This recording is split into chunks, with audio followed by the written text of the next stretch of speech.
Debyg iawn oedd yr olygfa y Maerdy I hynny 40 mlynedd union yn ôl, wrth I glowyr fesul un ddychwelyd i'r gwaith wedi blwyddyn o streicio.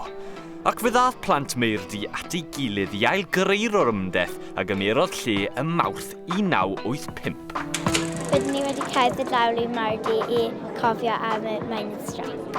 Oherwydd ni angen cofio am y streic 40 blynedd yn ôl. Roedd pobl yn dod at ei gilydd I fel helpu a cael bwyd I ei gilydd. Mae'n bwysig iawn I cofio am y glowyr sydd wedi colli eu swyddau mewn y streic.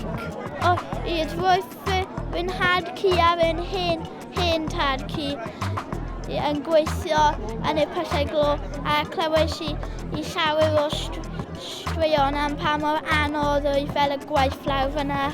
Roedd y streic yn golygu nad oedd glowyr yn gweithio oherwydd ei bod yn flin gyda llywodraeth Margaret Thatcher, oedd am gael nifer o byllau glo, ac felly doedd dim cyflog neu arian yn cael ei hennill, ac fe ddath cymunedau felly at ei gilydd. Mae ysgol Llyn-y-Forwyn wedi bod yn dysgu am hynny.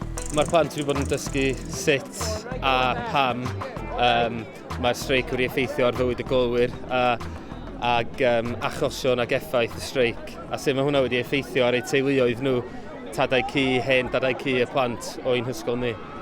Penod mewn hanes y bydd nifer o chrieni neu famguathad cu yn ei chofio, a phobl Maerdy heddi hefyd yn nodi'r cyfnod hwnnw fi'n anodd I lowyr a'i teuluoedd.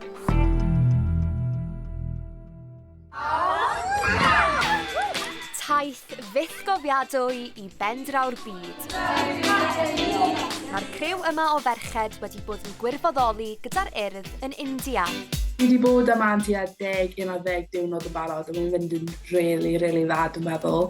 Ni wedi cael gymaint o brofiadau anhygoel hyd yn hyn a dwi'n teimlo bod ni wedi cael y gyfle I weld ddiwylliant yn India. Hen. Ysgwyddau. Hen. Ysgwyddau. Oedd y plant yn cofio fy enw I yw lliwiau'r enfys. Oedd yn anhygoel faint mor gloi nhw'n gallu pigo fel lan.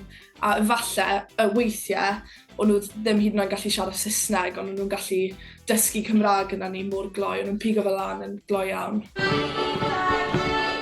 Chydig fisoedd yn ôl, roedd y merched yma prin yn nabod ei gilydd, ond bellach maen nhw'n ffrindiau oes. Mae wedi bod yn gret, mae pawb wedi dod yn ffrindiau mor gyflym. Ni'n really glos nawr. Ni hefyd I siarad amdano tafwyl, so fi'n credu bod ni'n gweld ein gilydd yn tafwyl cyn hir anyway.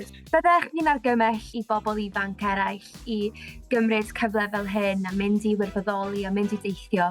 Bydden, 100%. Mae'r profiad yma wedi bod yn real unigryw. Ni wedi gallu cwrdd â pobl yn bywyd go iawn. A fi jyst ffili credu bod fi really. Mae'r Urdd wedi gynnig brofiad mor amazing fan hyn. Mae yna dim byd arall allan fyna fel hyn, a mae jyst wedi bod yn mor amazing. Taith yw thrysori sy'n llawn profiadau, ffrindiau newydd ac atgofion bydd yn siŵr o aros yn y cof am byth.